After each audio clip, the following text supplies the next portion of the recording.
Donald Trump won the White House in 2016 in part because of his promise to bring the American coal industry back. We are going to put our coal miners back to work.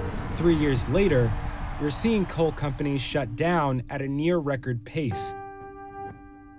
Right now, we're in the mountains of eastern Kentucky, heading to a place called Harlan County. Harlan County is the heart of coal country up here, and it was largely a county that was built by coal mines in the 1920s and the early 1900s. And we're here because last July, Black Jewel Coal laid off 1,100 workers of this tiny populace, people who depended on coal for their livelihoods, and they were the last game in town. And the story of Harlan is really the story of coal country across America. And as this nation moves from fossil fuels to renewable energy, we're here to find out what the next generation of would-be coal miners are going to do now that that economic base and that financial future has been taken away from them.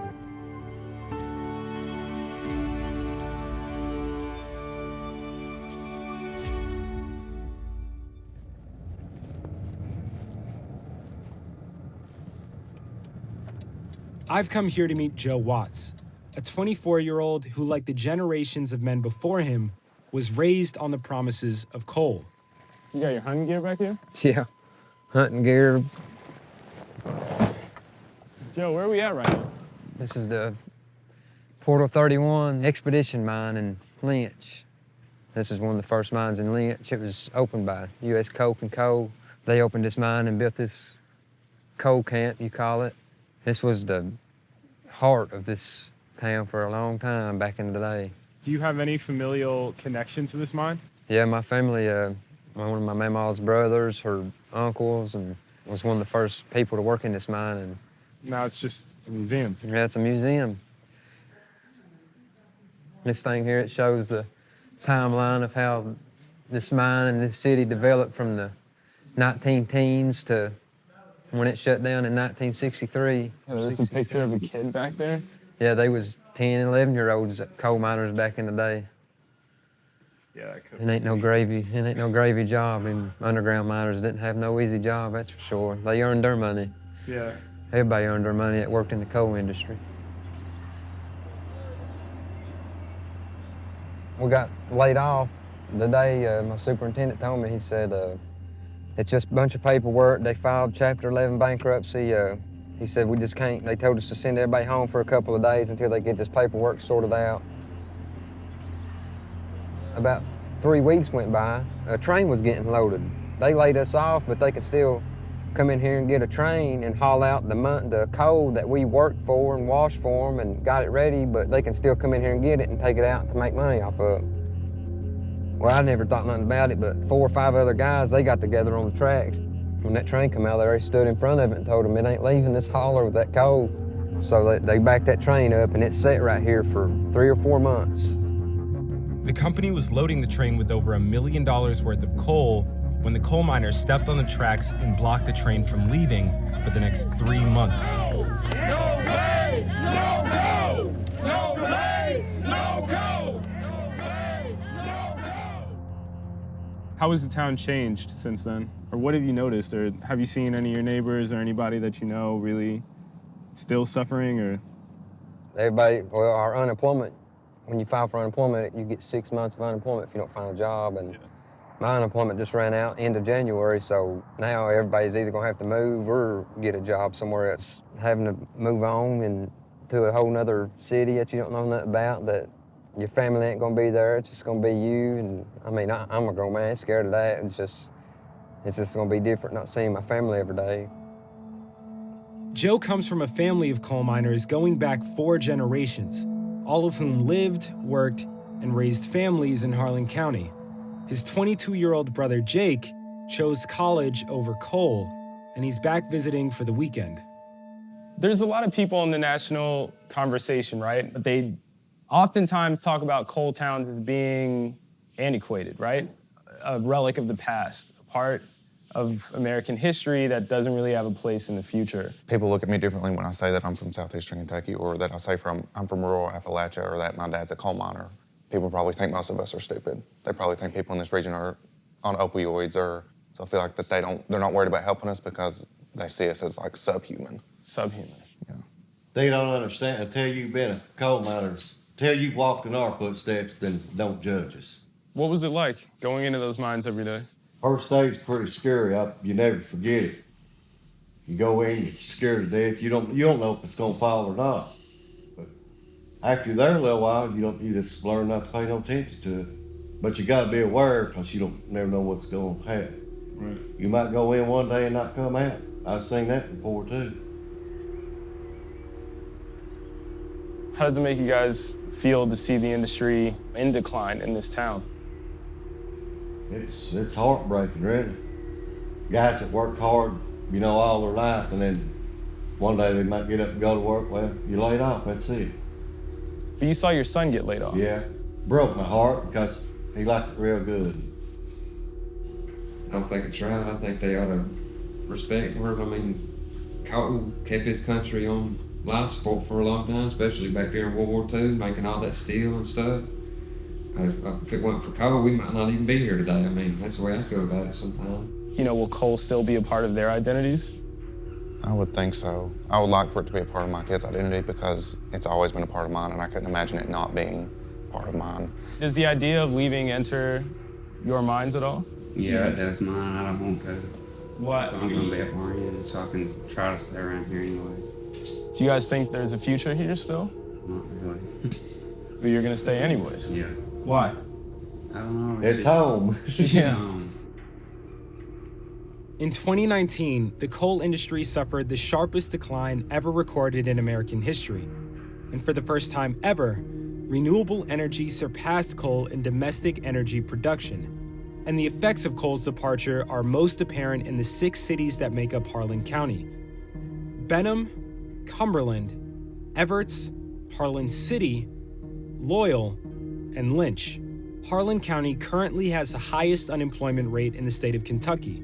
And according to the most recent data, more than half of the income of Harlan residents comes from either Social Security, Medicare, or food stamps. And all of this can be traced back to the decline and the departure of the coal industry. Right now we're in Cumberland, which is one of the smaller cities in Harlan County that also was heavily affected by the closure of the Black Jewel mine. Right now we're gonna go inside one of the local barbershops and just hear from some of the people who have been here for generations how these mines closing has affected life here in Cumberland. How have you guys seen this area change? People not having a choice anymore of where they can go to work now. And people are leaving houses behind and, everything because they have no other choice. And with a lot of the problem we have too is the coal industry still owns a tremendous amount of property here. Yeah. They own just like the land. Yeah, they shut everything down. Yeah. They own the coal rights to it, so they essentially own the property. Well, when they leave, we can't do anything with that property. Why not just move away? Because it's home.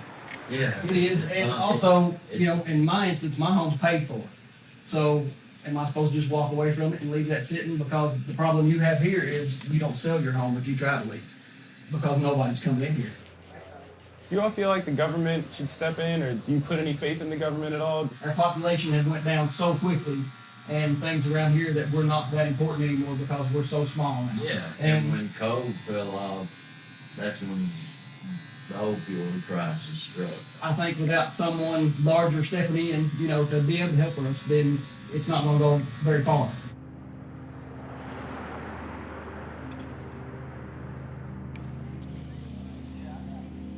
Churches in Harlan are some of the few buildings left standing offering any help to a growing population in need.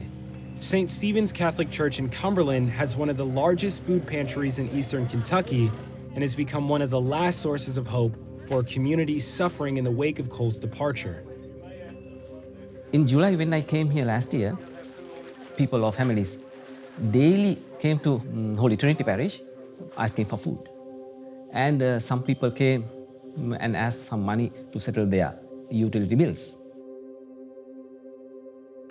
Third week, families come and collect food baskets. Last July, it was 275, around 275. And last December, it had gone up to 400. Wow. That's what we have to do. That's what Jesus wants us to do. Feed the hungry. How often do you guys come down here to collect food from the pantry? Every time they... How heavily does the community depend on the church providing this? A lot. Some of them depend on it a lot. Has it gotten worse since the mines closed? If it weren't for the church and the other churches in the community helping folks out around here with groceries... Some of them starve. Really? Yeah. What do you guys think about your future here? You think you're going to stick around Cumberland when you get older, or...? I don't want to stay here. And my daughter, she's their age. I want her to go away.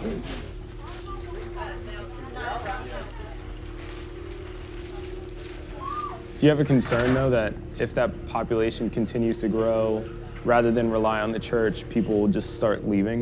It will happen. It will happen. What do you think the future of this county is? Kind of deteriorating. We are Christians, we are followers of Jesus. Our way of working is that not blaming or cursing the darkness, but to light a candle. And this might be a really difficult thing to talk about. You mentioned that the house is at risk of foreclosure. Someone might come and take the house. If the worst comes to pass, and that does happen, what are you all going to do? I can't answer that really. I'd hate to go through it. It can happen. I'm trying to get Social Security too. The banks gave me 2 extensions since I got hurt, and I don't have no more. How much longer was that last extension? The last one was 6 months, and it ran out last month. I don't know how much longer I can hold that. And I'm trying to do the best I can. Are you worried that all your kids are going to have to leave, find a job, and find a future? Yeah, I am. They'll probably have to go off to get a good job.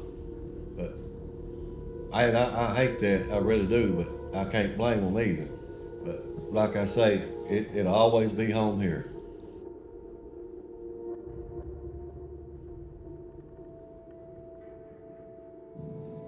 How do you feel about your little brother getting out? It's just, some people's different. Some, like, he didn't care to leave home, you know. That's why I didn't leave when I graduated. I didn't want to leave home, but I just wanted to come out and work and make money. But sometimes I look back wishing I would have went to college and chose something different, because I feel like I ain't got nothing.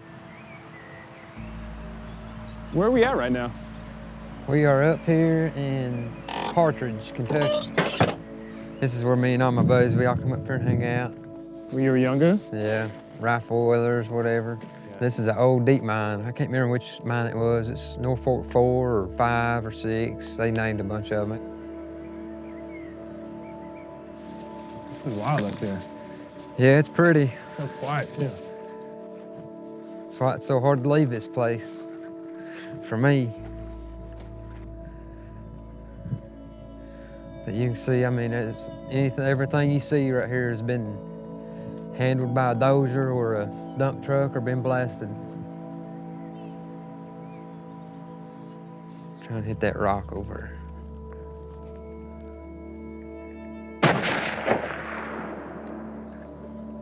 It's probably 150 yards or so. You wanna try it? Yeah, it's pretty fun.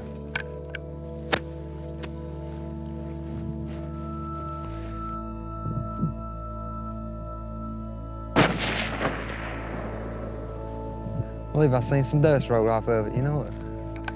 You ought to come up here and we'll deer hunt one time. Yeah, I'm down for that, dude.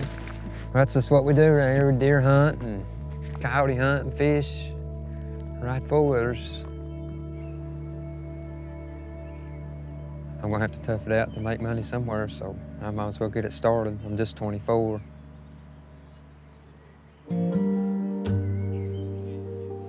The youth of Harlan County have found themselves in an unprecedented position. Generations who spent their lives following in their parents' footsteps have finally arrived at the end of the road. And in this moment, we're seeing a glimpse of America's future. Coal was just a rock in the ground for anybody knew. It was worthless without the people that actually went in there and got it. A generation of young people in industry towns across the country who were raised for a future that no longer exists. And as cleaner and cheaper renewable energy signals the end of an era for coal country, no amount of EPA restrictions being lifted are going to reopen their minds. And if a new opportunity doesn't breathe life into Harlan County, it's not the generations prior who pay the price. It's the youth of tomorrow who live with the consequences. Through the lives of Joe, his siblings, and young people all over coal country, we can see cycles of poverty and inequality play out in real time, with no clear answer of how these cycles will be interrupted. I don't think the government is going to come in and help Harlan at all. I think that if Harlan ends up doing anything more than what it's doing now, it'll be because the people in Harlan want to try to pull it out. And if your only choices are to vote for what's been an empty promise to protect the lifeblood of your town, or to vote for someone who wants to cut it off completely, I wouldn't put faith in the government either.